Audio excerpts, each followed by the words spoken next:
de vida, momento que você assume as empresas, depois tem essa transição de um segmento empresarial para um outro segmento. Aí depois nós vamos ficar batendo em alguns pontos estratégicos mesmo, de dicas para os nossos empresários. E aí, pessoal, em vez de quando, vai aparecer aqui os dois arrobas lá, ó, tá o arroba do Guilherme e o arroba da igreja.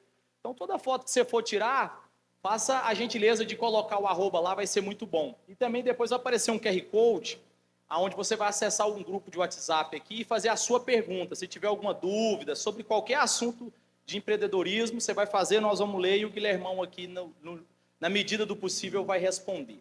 Vamos lá, meu irmão, a bola está com você. Fala, pessoal, boa noite.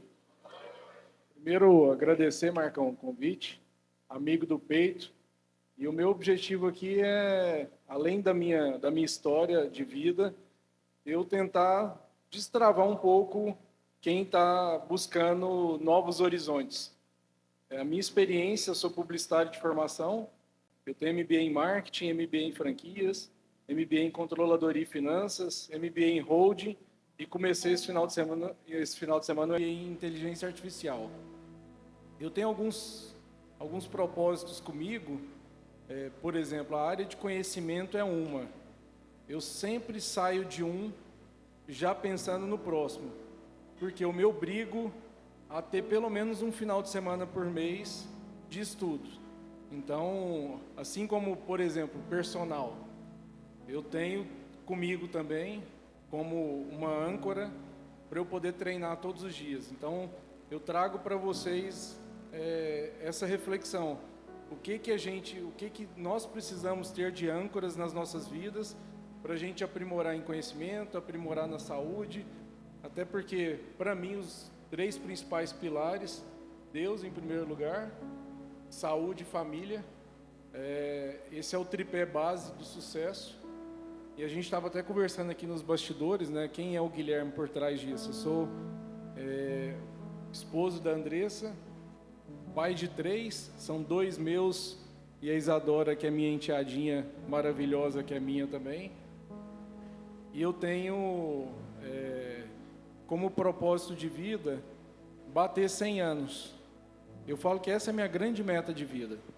Porque meus avós, minha avó faleceu com 96, meu avô com 94.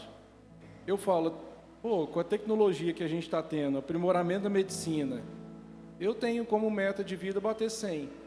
Se eu estou com 41, eu estou com 40% da bateria só.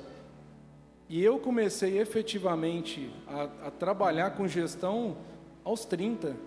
Então eu falei, gente, eu sou um neném ainda. E aí eu trago essa reflexão para a vida nossa empresarial. E tem muita gente aí com 35 anos, 40 anos, que já está desesperado para parar. Epa, estou vendendo almoço para pagar a janta. Espera aí, tem todo um passo a passo. E quanto mais pressa a gente tem, mais rata a gente dá na vida. Então, se a gente começa a pensar no longo prazo e deixar essa questão do curto prazo para si, as coisas começam a refletir, as coisas começam a ficar cada vez melhores. Eu comecei minha carreira dentro do QG. O QG, meus pais fundaram um negócio, e eu atuo lá desde 2003, então tem 22 anos que eu só lidava com restaurante. Eu estou com 20 anos de franchise, e há 1 ano e meio eu resolvi fazer um turnaround na vida, porque apesar de, com 30 anos, assumir a liderança da empresa em 2014, e fazer os negócios crescerem, eu sempre tinha aquela síndrome, mas eu até chamava de síndrome do herdeiro. Não existe isso. Apesar de tudo que eu fizer, isso aqui não foi eu que fundei. Então eu tinha comigo que eu precisava construir a minha história também. Aí, 2015 eu inicio, e por onde eu iniciei? A gente estava por um momento muito delicado na empresa, porque eu falo que no franchise a gente leva 3 anos para provar para que veio. O primeiro ano tudo é lindo, a gente estava até falando isso aqui nos bastidores. O segundo ano, a gente começou a franquia em 2010. Então, primeiro ano tudo é lindo, no segundo ano o franqueado já começa a questionar. Guilherme, só uma pergunta. Quando vocês começaram a franquia do QG em 2010, vocês já tinham quantas lojas do QG nesse momento? 10 lojas. 10 lojas que era de vocês. Isso. Aí deu a ideia, falou assim, vamos começar a franquear para a gente potencializar o negócio. Na verdade, os próprios clientes começaram a pedir. Era normal a gente ouvir de onde que a gente era, de qual país que a gente era. A gente já chegou a ouvir, mas que eu ouvi que era de São Paulo era normal. Entendi. E com essas 10 lojas, o negócio, que era um negócio familiar, como você falou, começando com a gestão sua, com a cabeça nova, com novas técnicas, já estava redondinho, dando lucro, ou pegava um mês capenga, outro não? Como é que era o cenário financeiro do grupo? Não, graças a Deus, as 10 lojas que sustentou. Porque, gente, virar franquia é você capitalizar para a expansão. Então, você precisa investir para o retorno vir lá na frente. Por exemplo, o ponto de equilíbrio da franqueadora era com 30 lojas. Se eu chegasse a 30 lojas, aí que eu teria um know-how para franquear o negócio. Na verdade, o ponto de equilíbrio financeiro do negócio. E a gente tinha 10 lojas próprias que sustentou toda essa operação até a gente chegar nas 30 franquias. A ideia nasceu do Guilherme ou já tinha alguma coisinha no coração dos pais? Não, a ideia nasceu dos clientes. Dos clientes. De tanto a gente receber pedidos, quero levar para minha cidade. Isso em 2006 a gente decide estruturar. Aí contratamos uma consultoria especializada em estruturação de franquia. Eu liderei esse processo de estruturação e expansão até que a gente abre em 2010. E eu costumo dizer que o franchising é mudança de mentalidade. Porque uma coisa, eu sou dono daquela marca, eu sou dono daquele negócio, é tudo meu, 100%. Se eu quiser mudar essa parede bege, branco aqui para vermelho, eu mudo. Na loja do franqueado você não faz isso não. Você tem que pedir licença, o cara é seu sócio. Então tem toda uma mudança de cultura de como que você lida com o franqueado no dia a dia. E aí, por isso que levou 4 anos para a gente trabalhar essa mentalidade em família, estruturar a fábrica, estruturar o modelo para a gente começar a expandir. E aí, então 2014 abre a possibilidade de franquia, 2010 e o negócio engrena mesmo quando? Você fala assim, agora engrenou, a engrenagem está redondinha, o franqueado que é meu sócio já entendeu qual que é o processo desde da indústria aqui até a venda final? Foi quanto tempo de adaptação?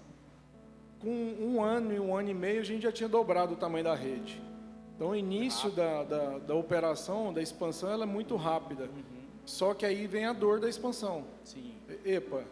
Mudou. Antes eu sabia como é que lidava com loja própria, que a ordem vinha do STF e era para executar. Agora o STF não tinha força, a gente tinha que discutir com o colegiado. Então tem todo um processo político que a gente tinha que saber lidar. Aí a coisa começa a ter morosidade, você tem que ter todo um planejamento. Se vocês pensam em franquear, a gente precisa trocar ideia para entender se o modelo de negócio seu é franqueável, que esse é o primeiro ponto. Para a gente não... Guilherme, eu já não estou vendo dinheiro, eu vou franquear para ver se eu começo a enxergar. Aí que está o pior problema. Exatamente. Você só está realmente cravando a sua morte na expansão. Então, a gente sai de 2010, um ano depois, 2011, 2012, a engrenagem já está rodando bacana. O ápice do momento de franquia do QG chegou a quantas lojas, o grupo inteiro? 52 operações. 52 operações, você fazendo meio que essa gestão, fiscalização de todas. Isso. O maior gargalo do negócio, assim, a maior dificuldade que eu tive foi qual? Pandemia. 80% dos nossos negócios era shopping center. Shopping ficou fechado 5 meses. Senta, chora e vê o que você vai fazer para sobreviver. As 50 e poucas lojas fechadas 5 meses. 5 meses. 80%, 40 lojas. 40 lojas. Fechadas. E aí como é que pagava o funcionário? Não, aí você pega Pronamp, aí você reparcela, joga a dívida para frente. Só que o problema é que quem vinha sem caixa, com a saúde financeira ruim, quebrou. Teve gente que se arrastou até 1 ano, 2 anos depois, mas quebrou. Então, hoje a gente deve estar com umas 40 operações mais ou menos. Então, esse assunto caixa, porque aqui nós vamos ter empresários de todos os níveis. Nós vamos ter empresário do ramo de tenda, empresário que mexe com roupa, empresário que mexe com salão de beleza, que mexe no ramo automotivo, enfim, vários os segmentos. A empresa, sendo ela uma pequena empresa ou uma média empresa, ela necessita obrigatoriamente de uma coisa chamada caixa. Nós temos uma visão de empreendedorismo ainda um pouco antiga, porque a gente fala assim, hoje eu não tenho 10 mil na conta da empresa, mas eu tenho 1 milhão de estoque. O que você me fala disso? Deus me livre. Quebra com 1 milhão de estoque por causa de 10 mil. Nossa Senhora. Aí, por exemplo, eu não digo, não é só na pessoa jurídica não, gente, é na pessoa física também. Aí vou dar exemplo do meu personal. Ele falou, Guilherme, eu já estou conversando com meu pai e vou começar a comprar gado para colocar lá na fazenda dele. E aí eu só falei para ele, beleza, quanto que você tem de custo de vida? Ele falou, uns 10 mil. Falei, deixa eu te dar uma dica. A hora que você tiver 60 mil aplicado num CDBzinho tranquilo, a partir dos 60 mil você começa a comprar. Porque você tem 6 meses de capital de giro que se der alguma merda... Pessoal, desculpa. Essas palavras bíblicas vocês vão relevando aí. Eu não falo palavrão, isso são advérbios de intensidade, tá? É bom a gente alinhar que são só advérbios. Mas eu falei, vai que dá algum problema na sua vida, ele depende do braço, da força de trabalho dele. Então, quantos empresários que às vezes têm dinheiro na empresa, mas na pessoa física não tem, ou vice-versa. Então, é no mínimo 3 meses de capital de giro. Então, por exemplo, quando eu entro para apoiar um empresário, para estruturar um negócio, foi assim que o trabalho aconteceu com a Cia Diesel também, o Marcão, ajudei ele a estruturar a parte financeira. Primeiro trabalho é entender o que é de custo fixo dentro do DRE. Então, a minha empresa fatura, sei lá, 300 mil reais, mas 150 mil é o meu custo fixo, com folha de pagamento, aluguel, água, energia. Se eu faturar ou se eu não faturar, eu vou ter que gastar aqueles 150 mil para ela se manter. A primeira coisa que a gente tem que fazer é descobrir esse número. E depois é criar uma meta para a gente ter no mínimo 3 meses de capital de giro para isso. Então, se é 150 mil, eu preciso ter 450 mil na conta, aplicado em CDBzinho, porque se der qualquer problema de mercado e a gente está suscetível a todo tempo, como uma pandemia, como, enfim, a sua loja... de decisão política, igual nós estamos enfrentando agora. Olha, a quantidade de empresas, por exemplo, vai fazer um desvio numa rodovia, numa sinalização, numa rua, e sua loja vai ter que ficar fechada também, e isso te prejudica. Então, ou seja, capital de giro, caixa, ele é... Então, a primeira dica hoje que a gente poderia passar para o pessoal, independente do tamanho do negócio, do tamanho da operação dele, ele mudar essa concepção dele falar assim, eu tenho 2 milhões de estoque aqui, mas amanhã vence a fatura do cartão da empresa, é 8 mil, não sei de onde é que eu vou tirar esse cartão. A ideia é ter esse peso e contrapeso, equilibrar estoque com capital de giro disponível na conta da empresa, que é uma coisa quase impossível. A gente ter lá 300, 400 mil parado para ficar 6, 7 meses, vamos dizer assim, à deriva. É isso. E assim, a visão sua que você falou agora é a visão normal do empresário que não quer ter sucesso. Que eu sempre trago essa referência para o meu personal, que a gente está ali todo dia, eu fico dando essa mentoria, esse dia a dia com ele. Ele fala, Guilherme, eu tenho espírito de pobre. Que se eu vejo que eu tenho 500 conto na conta, eu já começo a pensar assim, o que eu vou gastar, o que eu vou comprar? Então eu falo, gente, o espírito tem que ser o contrário. Se eu tenho 500, a mentalidade é, agora o que eu vou fazer para ter 1.000? O que eu vou fazer para ter 2.000? O que eu vou fazer para ter 3.000? E assim, mas aí entra a ansiedade. Você fez cagada a vida inteira. Você quer corrigir e mudar a rota no curto prazo? Em 1 mês, 2 meses, não vai funcionar. Não tem jeito. Você levou 10 anos para engordar. Você vai emagrecer, você quer emagrecer agora em 1 mês com a canetinha? Não vai funcionar. Não vai. Eu tava vendo também, Guilherme, a gente tem um costume, eu falo a gente porque a grande maioria, a gente percebe. Esses dias eu até tinha dado um Google lá, se eu não me engano, em 2025, só em Goiânia, a Receita Estadual, abriu aproximadamente 4 mil novos CNPJs no decorrer do ano de 2025, pequenas e médias empresas. Desses 4 mil, 93% finalizaram, fecharam no mesmo ano. Qual que é a visão que o cara tem que ter? Porque às vezes nós somos seres humanos e a gente tem uma coisa chamada fé. E nós temos que ter um equilíbrio muito grande, porque a pessoa fala assim: rapaz, eu estava num culto, Deus falou comigo através dos louvores, através da palavra, Deus até levantou um irmãozinho e falou assim: olha, aquele sonho vai se tornar realidade. E a pessoa tem um sonho de vender água mineral. Aí ele fala assim: então eu vou vender meu carro, vou vender a minha casa e vou montar meu negócio e pam, pam, pam, pam, pam, pam, pam, pam. E pensa, e aí onde é que é essa mistura? Tem que ter esse equilíbrio, de fato a fé e de fato essa ação, que é o que a gente está querendo trazer. Qual que é a ideia para a pessoa que hoje tem um sonho e quer começar do zero um negócio? Qual que é o primeiro passo? O que ele tem que dedicar? O que ele tem que, não faça isso, de uma forma geral? Eu digo, Marcão, tudo na vida são etapas. Então, o primeiro degrau, enquanto você é CLT ou enquanto você é um microempresário, é você sobreviver. Então, meu custo de vida, e aí tudo é cálculo financeiro, meu custo de vida é 3 mil, só que eu estou ganhando 3, então a primeira coisa que você tem que fazer é um esforço a mais para os 3 virar 4. Como? Vai fazer bico, vai arrumar de garçom. Na hora que os 3 vira 4 e que você durante 12 meses fez isso, você juntou 12 mil, você já juntou 4 meses de capital de giro, você já começa a ter fôlego. Aí naturalmente, por você se organizar, a ter aquele controle dos 3, você vai perceber que na construção você não vai ficar só nos 4, você aprendeu a fazer dinheiro. Então o problema é, o cara ele ganha e ele gasta mais do que ganha. Então o primeiro exercício é equilibrar. Eu gasto menos do que eu ganho. Então começo a ganhar mais, começa a sobrar. Estou com uma gordurinha, começa a buscar conhecimento. Para mim esse mercado de mentoria que eu entrei para apoiar outros empresários, tanto na Cia Diesel, gente, eu lidei com indústria de pelúcia, restaurante japonês, oficina de van,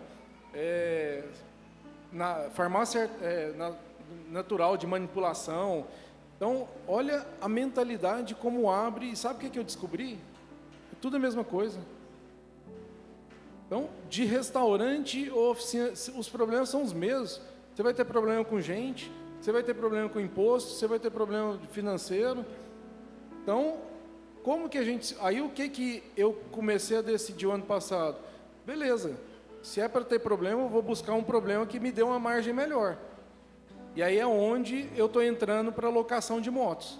Estudei a fundo, aí, Guilherme passou do estado de sobrevivência, de vender o almoço para pagar a janta. Esse é o primeiro estado. Depois que começa a sobrar, que a gente começa a buscar conhecimento e que a gente começa... Guilherme, aonde que eu vou buscar conhecimento? Só em banco de faculdade? Não. Guilherme, eu sigo pessoas que vão me inspirar. Porque eu estou alimentando ali de stories, não de balada, de festinha, de potoca. Eu estou me alimentando de grandes líderes que me trazem informações que eu vou aplicar no meu dia a dia. Então, desde do pequeno gesto, a gente começa a nutrir de conhecimento, a nutrir de informações que vão ser mais relevantes para o dia a dia. Então, se eu percebo, aí com a pandemia, para mim foi a grande virada. Apesar da gente ter sofrido pra caramba, na pandemia eu criei meu primeiro negócio, que foi a Vila Barro Branco. Isso daí eu quero que você aprofunda um pouco mais, porque eu lembro que o Guilherme um dia trocou uma ideia comigo, que ele fala que no ápice dessa pandemia, já tinha toda uma estrutura, 50 lojas, então era uma operação grande. Essa operação, assim, a critério de curiosidade, era uma operação que girava o quê? Vamos dizer, mensal? A gente chegou a faturar 93 milhões ano. Olha para você ver o tamanho da operação. De repente vem um vírus e faz assim, não tem mais 93 milhões. Não tem nada. Aí você liga para o gerente do banco e fala assim, eu precisava de um Pronamp, de um capital de giro para me pagar a folha. Fala assim, não, vou te liberar 80 mil, que não dá para você fazer nem o primeiro mês. Você entra para dentro de um quarto, se tranca, vem aquela depressão, aquela sensação de culpa, tudo vai por água abaixo, e aí vem Deus e fez uma nova operação. Conta isso daí para nós. A Vila Barro Branco, alguém aqui conhece? Já ouviu falar de Vila Barro Branco? Olha, coisa boa, gente. Você tem muito cliente. É, isso é bom, acho que a gente podia até fazer um sorteio no final, hein? Oh. Agora eu fiquei... Amém? Amém. A vila é a sede da nossa fazenda, e aquilo ali sempre foi custo. Ela nos custava 120 mil por ano. E aí, no 15 de novembro de 2020, eu cheguei para o meu pai e falei: pai, o dinheiro acabou. Agora não dá para sustentar a vila. Faz o seguinte, me autoriza a alugar ali para Airbnb, que eu tomo conta, mas eu quero te fazer uma proposta. Tudo que lá der de rendimento, 50% é meu, 50% é para você. Ele: não, Guilherme, vamos fazer melhor. Os meus 50% você reinveste lá. Eu: não, fechado. E aí eu criei o painel, a página do Airbnb. No primeiro dia eu mandei para todos os meus contatos. Devia ter mais de uns 1.500 contatos no WhatsApp. Lá era uma sede da fazenda. casa da fazenda. Tinha quantos quartos lá? Eram 11 suítes. E aí do nada veio na sua cabeça assim: eu vou alugar isso aqui para ver se eu consigo tirar o pão de comer. Começamos alugando a fazenda inteira, como Airbnb. E aí no primeiro dia eu faturei 40 mil. Eu peguei dezembro inteiro, eu falei: uai. Você teve a ajuda de quem, Guilherme? Minha e minha. E Deus? E Deus. Mais ninguém? Não. Coragem, atitude. resiliência. E eu nem sabia do potencial daquilo ali. Quantos anos vocês já estavam naquele mesmo lugar, naquela Calma que você vai ficar assustado agora. O primeiro aluguel que a gente teve foi 9.200 do final de semana do Natal. Na hora que caiu o Pix na conta, eu falei: meu pai mexe na fazenda desde 84, eu nunca passei o Natal lá. Eu fiquei com tanta raiva daquilo. Se você fizesse uma conta de 84 para cá, 9.400 aplicado por IPCA, semana. eu falei: gente, não é possível que esse negócio é bom assim. E aí comecei. E aí, dezembro, todos os finais de semana eu consegui locar naquele dia. Beleza, veio a segunda onda da pandemia. No que veio a segunda onda, que eu terminei meus contatos do WhatsApp, começaram a não ter mais pessoas querendo a fazenda inteira, e começaram a buscar reserva. Ah, não, eu quero só uma suíte, eu quero uma suíte. E aí eu tive que me adequar. E você entendia alguma coisa desse mercado de hotelaria? Nossa Senhora! Não entendia nada. Aí onde eu falo que Deus vai guiando. Deus vai encaminhando. Deus vai guiando. Aí com essa experiência e com as outras maturidades que a gente vai tendo na vida, por isso, ontem minha esposa me perguntou: amor, você acha que esse negócio de locação de moto vai dar certo mesmo? Eu falei: amor, eu não tenho dúvida. Ela: por quê? Eu falei: eu não vou desistir. Então, velho, o mercado é extremamente pujante. A cada 10 pessoas que tentam comprar uma moto, só uma consegue comprar, 9 está com nome sujo. E o mercado que a gente vai buscar é para quem tem nome sujo, só não é cliente do Marquinhos, não pode ter processo criminal. Se tiver processo criminal, não consegue alugar a moto. Fora isso, vai alugar. Eu não enxergo que nos próximos 15, 20 anos, a educação financeira do país vai mudar, de forma com que a classe baixa consiga ter uma educação financeira para parar de ter nome sujo. A logística no país, o delivery cada vez vai crescer mais, e o trauma vai estar onde? Na logística. A galera, essas empresas aí, iFood, 99, Kita, Amazon, cada vez vai começar a pagar mais para o motoqueiro, porque vai faltar essa mão de obra para eles. Hoje um motoqueiro em média ganha 7 mil, tira 7 mil, ganha não, ele tira 7 mil e ele gasta 2 mil com a moto, sobra 5 para ele. 5 para ele não ter patrão, para ele fazer o horário dele. A hora que essa galera de escritório, que ganha 2 contos, descobrir isso, a mão de obra vai ficar mais difícil ainda. Nós vamos perder as mãos de obra tudo. E é o mercado que eu estou entrando. Epa, de mercado, se é entre difícil para ser difícil, se é tudo igual, seja urso de pelúcia, oficina de van, hotelaria, restaurante, dá trabalho tudo do mesmo jeito, vamos aonde dá mais margem. Guilhermão, você falou muito de sabedoria. A gente percebe que a sabedoria, ela de fato é um princípio que muda a história de vida do ser humano em todos os níveis, espiritual, financeiro, sentimental. Eu vejo que na Bíblia, no Antigo Testamento, nós temos muita história do rei Davi. Você já deve ter ouvido. Rei Davi, que era o pequenininho, se tornou o rei de Israel, o maior rei da história de Israel. E rei Davi, com seu filho Salomão, sempre falando para Salomão nos momentos assim: Salomão, procure a sabedoria. E de fato, o dom que Deus deu a Salomão foi o dom da sabedoria. Lá em Provérbios, eu quero ler aqui, Provérbios 4, dos 5 ao 7, fala o seguinte: adquire a sabedoria, adquire a inteligência, não te esqueças, nem te apartes das palavras da minha boca. Não abandone a sabedoria, e ela te guardará. Ama a sabedoria, e ela te conservará. A sabedoria é a principal coisa. Adquire ela, e com tudo o que possuir, adquira o entendimento. Então aqui está tendo literalmente um princípio de 3.000 anos atrás, de um homem que foi o mais sábio da história bíblica, e a Bíblia fala da humanidade. Está falando assim: olha, faça tudo o que você tiver, mas adquire a sabedoria. Guilherme, abre a Vila Barro Branco em 2020. 2020. Não tinha nenhum conhecimento sobre hotelaria. Quanto tempo de operação buscando conhecimento todo dia para falar assim: hoje eu entendo o meu negócio? Não para, né? Não para. Não, a regra do jogo, ela está mudando o tempo inteiro. Então se eu tiver uma receita de pastel que era da minha avó, abrir uma pastelaria e eu vou manter essa receita do QG, esse jeitinho caseiro, o resto da vida eu vou ganhar dinheiro. Não, vem um concorrente amanhã do seu lado, você não melhora sempre, não. Então, é igual, eu estou entrando na locação de moto a combustão. Eu não tenho dúvida que daqui a pouco eu estou tendo que migrar para o elétrico. Faz parte. Por isso que eu não tenho dúvida que vai dar certo. Porque eu não vou desistir. Assim como eu aprendi a sambar o samba no QG, eu aprendi a sambar o samba na vila, eu vou aprender a sambar o samba onde eu estiver. Guilhermão, nós já temos uma pergunta aqui da plateia, vem do Marcelo Souza, da Atos Engenharia. O que é essencial em um negócio antes de partir para a expansão? O que realmente não pode faltar numa empresa para depois eu dar o salto da expansão? O que você acha? Gente, em que sentido?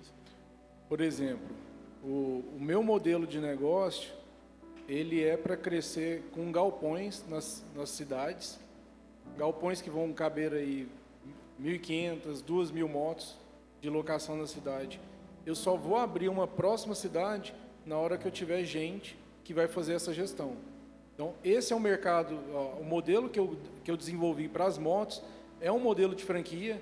Eu acredito demais no franchise, mas muito mais quando a promessa é você trabalha pouco e ganha muito. Isso é o que todo ser humano quer. E foi o que me chamou a atenção em junho do ano passado, quando eu vi esse anúncio. Aqui nessa locação de motos, aqui nessa franquia de aluguel de moto, você trabalha pouco e ganha muito. Espera aí, deixa eu entender mais a fundo, que até o tecladista parou para prestar atenção. Uai, como assim? Você trabalha pouco e ganha muito, é o sonho de todo mundo. É o arrasta para cima, né? Para ganhar 1 milhão em um mês. E realmente eu entendi que é possível trabalhar pouco e ganhar muito. Só que eu começo a testar na prática. Por quê? Porque o trabalho vai estar no meu braço. Eu quero estruturar a equipe, então à medida que eu tiver gente boa do meu lado, aí eu vou começar a expandir. Por quê? Porque a manutenção, a parte operacional, marketing, aluguel de motos, cobrança, isso eu quero que fique comigo. O meu franqueado, ele vai ser o investidor do negócio, que vai como se fosse uma imobiliária. Ele compra as motos no CNPJ dele, coloca para eu fazer a administração e eu vou entrar numa linha de produção. Então a parte comercial, a parte financeira de cobrança, contas a pagar, contas a receber, manutenção, isso é minha responsabilidade. Aí você chegou num ponto técnico interessante. Respondendo até a pergunta do Marcelo, aí onde é que a gente tem que diferenciar de fato o dono operacional, o dono estratégico. Isso. Eu sou dono, mas se eu faltar um dia na empresa, a empresa trava. É o dono operacional. E o dono estratégico é aquele cara que tem 100 CNPJ e está tocando os 100 com sucesso. Essa, então, é a grande diferença. Em 2014, quando eu assumi a liderança da empresa, que eu precisei trocar o time, a primeira contratação que eu fiz foi gerente de RH. Você contratou um excelente cara para o RH. Sempre comece por pessoas. Que o resto, se você tem um bom modelo de negócio, uma boa estratégia e boas pessoas, e se você der corda para eles... Eles vão longe. Ixi. Aí onde é que a gente também tem que ter um equilíbrio naquele ditado. O olho do dono que engorda o boi. Sim. Perfeito. Aí é o controle, aí é a gestão. Aí é gestão. Então, por exemplo, na Vila Barro Branco, eu não estou lá. Vila Barro Branco, nós estamos a 40 quilômetros de distância. Mas eu monitoro nota de avaliação de cliente no Google, eu monitoro crescimento de faturamento, eu monitoro resultado, né, todos os custos. Então, a parte financeira está centralizada em mim. Então, eu entendo se o negócio está dando jogo. Porque, começou o resultado diminuir, os clientes a reclamarem, aí eu tenho que fazer intervenção. Aí o dono entra para fazer intervenção. E tem patrão, tem dono que só vai enxergar o problema quando quebrou. Quando quebrou. Ele não tem controle. É isso. Ele vê o seguinte, eu abri o mês de janeiro, faturei 500 mil em janeiro e paguei 400 de boleto. Então sobrou 100, meu negócio está dando dinheiro. Só que se esse negócio dele, ele tem uma venda a prazo com 60, 90, 120 dias e ele tem pagamento À vista. à vista, Já pegou ele pelas pernas. ele descasou, teve descasamento de fluxo de caixa, ele vai quebrar. Mudando aqui de um link para o outro. A dica para o empresário que já tem 8, 10, 15 anos que tem um segmento dele. E até hoje ele ainda não está no virtual. Ele não vende nada de forma virtual. Seja do ramo de roupa, seja do ramo de produtos hospitalares, seja de qualquer ramo. Qual que é o nível, vamos dizer assim, de porcentagem de um negócio que já está vendendo online e o que não está vendendo online? Hoje, você tem, por exemplo, eu mentoro o Quintaro, restaurante japonês. Como é que é o nome do restaurante? Quintaro. Quintaro. Ele é um restaurante japonês aqui de Restaurante Goiânia. japonês é o maior restaurante japonês de delivery do Brasil. Do Brasil. Do Brasil. Está situado aqui em Goiânia. Em Goiânia. Se eu for lá agora, eu consigo comer um japonês? Não, porque ele não tem salão. É só Só online. delivery. Então, gente, E quantos restaurantes japoneses tem aqui a pronta entrega e não é o maior do Brasil? E ele é o maior do Brasil só vendendo... E aí, no que ele chegou para mim, ele queria virar franquia. Ele não é franquia. Só que o nível de qualidade de produto é altíssimo. Ele atinge a classe A, B. Eu falei, Cris, você é meio louco. Virar franquia? Franqueado não vai ter o mesmo cuidado que você tem com o nível de produto, o nível de entrega. Com isso, você vai queimar sua marca. O seu modelo de expansão é sócio operador, assim como Outback, assim como Madeiro, enfim, assim como operações mais robustas fazem. E aí nós estamos estruturando o negócio dele para ele crescer via sócio operador. E ele já tem quanto tempo de operação? Desde 2019. Então ele está trabalhando desde 2019 no iFood. No iFood. E agora, depois de quantos anos? 6, 7 anos depois, que está na possibilidade de expansão. Isso. Então ele já tem Só que ele vem crescendo o tempo inteiro. o tempo todo. Ele cresceu cerca de 40% ano passado. Excelente. Então, a meta desse ano é crescer 50%. Ele vai abrir novas unidades. Excelente. Estou com uma outra pergunta aqui. Silas Afonso, consultor de vendas das tendas Araguaias. Pergunta é: até onde a persistência é limite para o sucesso ou o fracasso? Por exemplo, você saiu do ramo de alimentos, que é o QG, está no ramo de hotelaria e agora vai para o ramo de locação de motos. Você está acreditando 100%. Até onde você vai nessa persistência? Eu não vou desistir. E se der uma zebrinha? Não. Faz parte as zebras. Então, dá de um jeito, se arruma de outro. Você está estudando quanto tempo, mais ou menos, para ficar afiado? Desde julho do ano passado. Então você já vai caminhando. Nós estamos falando há 7, 8 meses. De estudo intenso nesse ramo. Não, se você pegar meu plano de negócio, tudo que eu fui vendo nesse mercado de locação de julho do ano passado para cá, eu fui anotando. Então, qualquer coisa que eu for fazer, eu preciso ter um plano de negócio, então. Eu não posso falar assim, mas você mexe com a Vila Barro Branco e ganha dinheiro alugando suíte, eu vou construir também chalé e vou alugar igual você. Então, é simples assim? Mas aí qual que é o seu diferencial?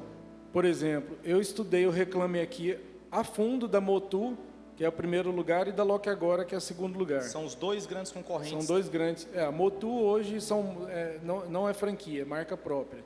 Então as motos são deles. Nos últimos 12 meses, teve mais de 4.500 reclamações no Reclame Aqui, por falta de manutenção. Moto indiana. Então ali eu entendi que, epa, se eu for com uma moto de baixa qualidade, eu vou ter problema de manutenção. A Loque Agora está tendo muito problema de satisfação com o franqueado. Então, aonde esses caras estão errando, é onde eu vou mirar, para eu poder acertar. E o que eu percebi que nesse mercado não existe uma localiza de motos. Então, eu contratei o designer da Milk Moo para fazer minha marca. Ah, você já pegou então uma ideia da Milk Moo, que é uma outra grande franquia de sorvete, milkshake, não sei? Milkshake. E aí você vai desenhar a sua marca com base. Isso. O designer que fez a marca da Milk Moo foi o que Guilherme, aí é uma designer que fez minha pergunta. marca. Vamos lá. Eu tenho, por exemplo, hoje nós temos acho que 6 ou 7 empresas. Nós temos a Hold, temos a CIA, temos a ML, temos a Agropecuária e temos a Advocacia. 5 empresas.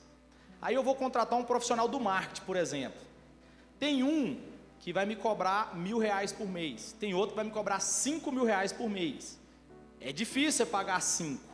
Mas qual que é a visão que o profissional tem que ter da tal da excelência? Porque tudo tem custo. Você tem essa xícara que vai valer 2, você tem a xícara que vai valer 1.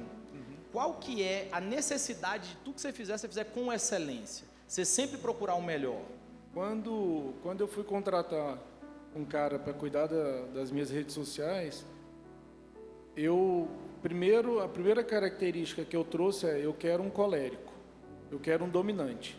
Não sei se o pessoal entende, mas o colérico é o cara para frente. Eu sou colérico, então eu lido muito bem com dominantes, com coléricos, porque eu dou a corda e o cara explode, o cara faz. Então o meu primeiro requisito era colérico. Eu consegui chegar no final com 3 pessoas que eu gostei. Aí o que eu resolvi fazer? Pela primeira vez, falei: eu quero fazer um teste com cada um. Vou te dar R$1.000, é um mês. Não vou te cobrar nada, não vou te falar o que você tem que fazer. É 1.000 para cada um, para ver o que vocês entregam. Eu estava analisando comportamento. Eu não estava nem aí para os níveis de entrega. Por quê? Comportamento é algo de berço. Eu não consigo ensinar isso. Agora, ensinar o dia a dia, um cursinho de 2 horas que ele fizer, ele aprende. Então, eu prefiro muito mais contratar comportamento, e aí tem comportamento de 5.000, tem comportamento de 10.000, tem comportamento de 1.000, aí vai do estágio da empresa mesmo, e as habilidades nós vamos treinar no dia a dia. Eu estou passando por isso neste momento, para a contratação para Lock Go. Então, a ideia é você observar o comportamento do cabra para ver se realmente vale a pena investir ou não investir. É a gente ser obstinado por gente. Por exemplo, esses dias eu tinha visto uma entrevista, na realidade, um jantar, aí estava o João Adibes da Cifarma. E aí o pessoal falando sobre o que fazia com o resultado financeiro. Porque a gente pensa assim: a minha empresa fechou aí o caixa com 500 mil, então eu vou tirar os 500 mil para mim, que é o meu ganho, e vou, sei lá, comprar um lote, construir um galpão, enfim. Aí ele já falando a diferença entre você separar o dinheiro da PJ do dinheiro da pessoa física. Aí ele fala que tudo que de fato vem para a pessoa física dele, que é o dinheiro dele, que ele pode abrir qualquer outro negócio, ele prefere reinvestir 30%, 40%, até 50% do lucro no próprio segmento dele. O que você acha sobre isso? Porque tem gente que fala assim: cara, se tudo que eu botar nessa empresa, ela vai me engolir. Então ela só dá conta de pagar boleto. Aí você tem que ter essa artimanha. Mas aí é porque essa empresa não tem margem. Não tem margem. Porque então, ela obrigatoriamente tem que ter resultado. Se é uma empresa, senão nós estamos... Para quê, velho? Eu vou trabalhar o mês todo para não fechar no 0 a 0. Para continuar vendendo almoço para pagar a janta. Qual que é os maiores gargalos hoje de margem? Custo do produto, custo da mão de obra, do custo operacional. Produto e mão de obra. Produto e mão de obra. A gente tem que tentar reduzir. E insumo. Como é que eu vou reduzir mão de obra se eu preciso de mais gente? Primeira coisa é você... Tem muita gente que faz essa pergunta, mas não tem nenhum número. Primeira coisa é levantar, é começar a entender como que está a realidade financeira do seu negócio.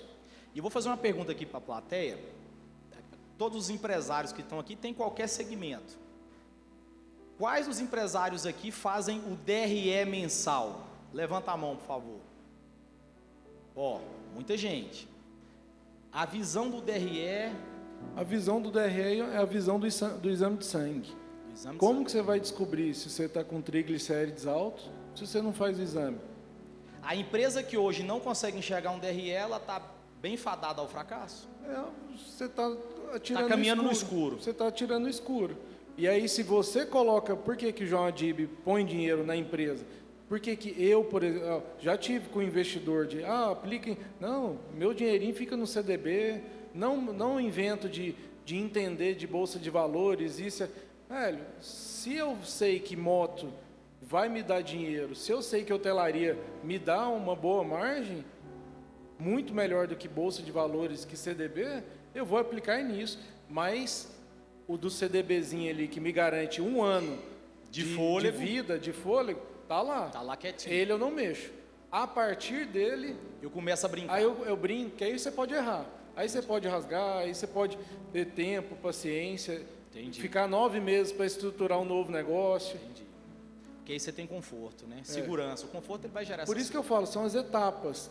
Às vezes tem gente aqui que, tá no vender almoço para pagar a janta e faz parte. Eu já fui assim e não é um passado muito distante, não. Mas tem que ser transitório esse momento. Né? Só que é um passo de cada vez. É isso, eu vivo com 3, eu vivo com 5. Começa a pensar como que você vai fazer para ganhar mais. Com fôlego, tudo fica mais fácil. Chegou uma outra pergunta aqui do Israel da Tendas Araguaia. Franquia realmente reduz o risco ou só muda o tipo de risco? Qual perfil de investidor costuma dar mais certo em franquias no Brasil? Franquia reduz sim o risco. Você hoje é o presidente da Associação dos Franqueados de Goiás? Sou coordenador regional da BF. Da BF. Que é a Associação Brasileira de Franchise. Entendi. Então, franquia reduz o risco, só que você tem que trabalhar. O que muita gente acha que eu comprei uma franquia e que isso vai me dar dinheiro automático. Não vai. Todo negócio você tem que lidar com pessoas, você tem que lidar com estoque, você tem que pensar em vendas, você tem que fazer gestão. Por exemplo, eu nunca vi uma McDonald's fechar. Por quê, Guilherme? Gestão. Gestão. Porque essa historinha de DRE, de números, de indicador, eles fazem há 40, 50 anos. Desde o princípio, então. Desde o princípio. E como é que eu vou identificar o nível do meu investidor para, se eu quiser franquear o meu negócio? Eu gosto muito do nível operacional. O cara que, no bate-papo, você vê que esse cara, ele vai pegar no chifre do boi. Entendi. Só que ele, às vezes, não tem o conhecimento, a direção para poder fazer o negócio acontecer. Falta direção, mas ele vai pegar no chifre do boi, é o melhor perfil. Por quê? Enquanto franqueador, eu estou aqui para dar direção, mas quem vai executar é ele. E eu deixo claro sempre nas reuniões, a execução é sua. Não espere, até porque royalties não paga eu deslocar uma equipe de Goiânia para a sua cidade para ficar operando por você. Entendi. Essa conta não fecha, então não espere isso. Agora, nas motos... Você está empolgado com esse negócio, hein? Eu acho que vai ter investidor e vai querer investir em moto. Não, porque, velho, é o sonho de todo mundo. Se eu arrumar uma maneira dessa operação acontecer e eu ter sócio operador que vai fazer acontecer, investidor não falta. Você está fazendo um MBA sobre inteligência artificial, né? Isso. Chegou uma pergunta aqui do Leon Pardinho, que é da aceleração de vendas. Ele tem uma empresa nesse sentido, inclusive presta trabalho para a gente lá na Cia Diesel. A pergunta dele é: como que você está vendo os casos de uso desses modelos de inteligência artificial dentro dos negócios para aumentar a produtividade e os resultados? O que você fala sobre isso? Caminho sem volta. E por isso que eu entrei. Por exemplo, na hotelaria, a gente teve agora em janeiro uma cliente que teve lá uma influencer de 15 mil seguidores, pequenininha. De repente ela grava um vídeo, o vídeo viralizou. Acho que mais de 3 milhões de views. A gente ganhou em janeiro mais de 20 mil seguidores no Instagram da Vila Barro Branco. Tinha dia da gente ter 3 mil pessoas querendo atendimento. E meus atendentes são humanos. Então a gente está na corrida. Imagina o quanto eu perdi de dinheiro por ter falhado no atendimento Celery. Então, inteligência artificial... E eu vou te ser bem sincero, eu sou bem chucrão nesse sentido. Eu sei no telefone, eu sei ligar, desligar e mexer no WhatsApp, é o que eu sei. Aí tem hora que o Leão faz umas plataformas lá de aceleração de venda, de atendimento, eu fico louquinho para ver aquele número. Mas ele bolou uma plataforma para nós estamos tendo um investimento muito alto em tráfego pago. A gente gasta com Google, com Facebook para divulgar. E a gente está gastando um valor considerável. Então toda hora o telefone liga. Esse CNPJ é uma distribuidora, você sabe, você ajudou a gente lá no começo, de vendas de peças, só que exclusivo para o segmento van. Eu não tenho peça de caminhonete, não tenho peça de carro, tenho peça de van. E aí no começo tinha 1000 ligações no dia, mas assim, você tem o farol da Belina 178, eu falei, moço, o que é Belina 178? Então ele criou uma ferramenta para de fato elitizar o tiro da informação. Aqui é a venda do farol da van, tal. Então eu deixei de colocar no genérico e fui para o específico. Reduziu o número de vendas, por exemplo, de 1000 ligações, de ligações, de 1000 ligações para 200 ligações, mas eu consigo efetivar muito mais vendas com 200 do que com 1000. A inteligência artificial. E a inteligência cada vez mais treinada, ela, por exemplo, na Vila, 80%, 90% das perguntas dos meus clientes são as mesmas. Hoje tem inteligência que se você treina e o cliente está conversando com ela, acha que é um humano ali por trás. E efetivamente, na hora que ele fala assim, não, eu quero, vou reservar, aí o humano pode entrar para finalizar a venda. Guilherme, eu vi, os caras estão bolando uma inteligência artificial de atendimento. Por exemplo, ele tem uma farmácia. A pessoa entrou dentro da farmácia. A inteligência artificial vai captar a pessoa pela câmera. Em questões de segundo, ela vai fazer uma leitura, se ela está com dor, se ela não está com dor. E aí ela já vai meio que direcionar um medicamento para aquela pessoa. Ela vai até ver se a pessoa está meio com um cheirinho ruim para direcionar até desodorante. Então assim, ela vai jogar na cabeça da pessoa informação de tudo quanto é nível, cara. É incrível. Então uma câmera, como é que é isso? Eu não sei como é que funciona não, mas o trem é incrível. Por isso que é um caminho sem volta, porque é muito usual no dia a dia. Só que não adianta o pequeno empreendedor querer inserir, tudo é um degrau. Para eu chegar lá, tem alguns passos que eu tenho que fazer antes. Tem segmento certo para inteligência artificial ou não? Então, um cara igual o Marcelo que mexe com construtora, reforma, constrói, precisa de inteligência artificial. Então, na minha turma, foi o primeiro módulo agora. A gente já viu uma ferramenta que ela consegue gerar uma planilha nesse Google Planilhas. O fato de você preencher o orçamento já vai gerar o dashboard. E obra por obra, você vai conseguir ter os indicadores por obra. Coisa que você vai... grava aqui no WhatsApp. Comprei 3 sacos de cimento no valor de tanto. Por aqui, já vai mandar para a planilha já começa a gerar o indicador e você começa a ter o resultado do seu negócio. Isso grátis. Olha só. E coisa que ela falou para mim. Eu gastava 5 horas para fazer isso aqui, agora em 5 minutos. Aí, nesse caso, você já consegue substituir um humano. Já. Que aí você já não precisa mais daquela secretária para estar anotando tudo. Aí, esse humano que não tem educação financeira, que vai ficar desempregado e precisa colocar leite amanhã, ele vai precisar alugar uma moto. E aí vai. Guilhermão, chegou outra pergunta aqui. Pastora Nayara, vamos lá. Como estruturar o capital de giro e equilibrar entre capital de giro, estoque e despesas mensais? Essa é a primeira. A segunda, tem algum valor exato para começar um investimento de algum capital? Por exemplo, eu preciso de 100 mil para começar um projeto. E as nossas emoções, essa aqui é interessantíssima. As nossas emoções podem influenciar negativamente ou positivamente na tomada de decisão de negócios? Total. Então, se eu estiver nervoso aqui, eu não posso sentar para vender ou comprar nada, não. Vamos começar por essa daí. A emoção cuida, ela toca tudo, né? Meu gerente está vendendo lá, eu vi que ele está dando um desconto maior, eu interfiro aquilo ali na hora, falo, não, tá tudo errado aqui. Deus me livre, faz isso não. Deixa ele fazer a cagada dele ali, depois você chama e no corrige. particular, você alinha para a próxima. A primeira,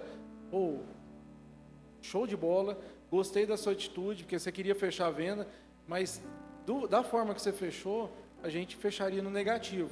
E aí você ensina. Gestão de pessoas. É gestão de pessoas. Porque se você vir com um top-down de que é para fazer assim, velho, você é chefe, isso não é líder. Exatamente. Então, e tem uma diferença, emoção né? é tudo. Agora vamos para a pergunta de capital de giro. O que era mesmo? Ela está perguntando o equilíbrio entre o capital de giro e estoque, para balancear e conseguir seguir. Quem tem um custo de 100 mil reais por mês, mas não tem nem 10 mil na conta, eu gosto sempre de trabalhar com micrometas. Então, meu custo, a primeira coisa é levantar. Então, é separar o que é custo variável do que é despesa fixa. O que é custo variável? É tudo que varia de acordo com a venda. Então, taxa de cartão de crédito, custo, insumos, comissão de equipe, imposto, isso tudo varia de acordo com a venda. Então, é custo variável. Eu tenho um negócio que fatura 100 mil, 30%, 40% é custo variável, e aí, sei lá, 30% é despesa fixa, que é funcionário, aluguel. Então, eu tenho ali 80% de custo. Vamos supor, 40 e 40. Então, 80% eu tenho 20% de lucro. Então, dos 100 mil, 20 mil é lucro. Só que a sua despesa fixa é 40. Então, o ideal é que você tenha, no mínimo, um mês de capital de giro. Que seria um mês dos 40 mil da despesa fixa. Tipo, se tudo der errado, porque o estoque, se ele já está lá, você tem como faturar. Mas a despesa fixa, se você não tiver estoque, você vai ter que comprar mais estoque. Então, a primeira coisa é trabalhar micrometas. Entender esses números, e eu preciso de 50, eu estou com 10, peraí, então para o mês que vem, a minha meta vai ser chegar a 15. Depois eu vou chegar a 20. E assim, gradativamente, em um ano, você construiu o seu capital de giro, você começa a ter fôlego e você está mais confortável. Excelente. Uma outra pergunta que chegou aqui, Guilherme, e eu acho que você tem muito critério para responder ela, em relação a empresas familiar. Você tem uma empresa ali que tem 10, 15 anos, que está sendo gerado pelo pai e pela mãe, que era até no caso do QG com você. Aí o filho cresce, hoje ele está inteligente, ele sabe, ele entendeu essa nova visão, inteligência artificial, venda online. O que você aconselha ao pai a investir nesse filho e qual a autonomia que ele tem que dar a esse filho para tentar expandir esse negócio agora? Porque a gente tem aquela arrogância de falar assim, não, mas eu cheguei até aqui, eu paguei sua faculdade, eu comprei seu carro, trabalhando desse jeito, se você fizer outro jeito vai dar errado. O que você fala sobre isso? Empresa familiar, ela precisa ter muito diálogo e uma governança, regras muito claras, senão é conflito na certa. Um dos caras que mais me inspira hoje é o Flávio Augusto, fundador da WhatsApp. E eu quero trazer para mim algo que ele está fazendo como filosofia de vida. Nenhum dos filhos dele, dos 3 filhos, atua com ele. Ele incentiva os filhos a criarem seus próprios negócios. Porque um filho que às vezes não tem um conhecimento de nível de diretoria dele, de CEO dele, como que esse filho vai responder para um diretor?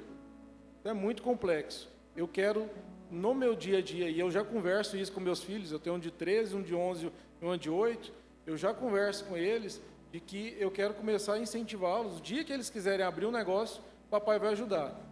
Outra coisa que eu estou incentivando é, tudo que eles juntam de mesada, eles têm uma conta no C6 Bank, infantil, e eu estou abrindo agora uma no BTG, no Banco Safra Infantil. Se eles juntarem mesada e colocarem R$30 para aportar, o papai vai dobrar. Entendi. Você então está incentivando ele a guardar para ele fazer visão o capital de longo dele. prazo. Visão de longo prazo. Eu já fiz conta que se ele eles começarem com R$50 com 13 anos, Na hora que eles estiverem 60, lógico que aí vai crescendo aos poucos, à medida que ele vai tendo mais maturidade. Com 18 anos, passa a ser R$ 100 por mês, mas só o fato dele ter essa disciplina, contribuindo com os juros do nosso país, que é muito bom, com 60 anos eles têm 12 milhões. Vamos partir do pressuposto que o seu mais velho vai chegar e falar assim: pai, eu adoro hotelaria, quero assumir a Vila Barro Branco. Não, jamais. Você passa a bola? Não. Primeiro abre o seu negócio, primeiro trabalha no mercado, me mostra que você é bom. Eu vou lá e te contrato depois, ou eu compro a sua empresa e te trago para dentro como meu sócio. Então a ideia é ter essa parceria, nunca entregar o jogo. Não. O mais bom empresa. que seja. É empresa. Empresa é empresa, família é família. Se não estraga. Porque aí se você coloca um bom, mas e o ruim? O problema não está no bom. O problema é o ruim que você vai pôr porque você colocou o bom. Exato. Aí você começa a ter conflito. Agora, se aquele cara abriu o próprio negócio, ele se destacou no mercado, você contratou, você comprou o negócio dele e trouxe ele como sócio, aí o posicionamento é outro. Guilhermão, olha para você ver, já é 9h30, cara. A gente já tem que terminar esse negócio já. Tá legal aí, pessoal? Tá atraente? Tá interessante? Mas vamos fazer nossas considerações finais, Guilherme.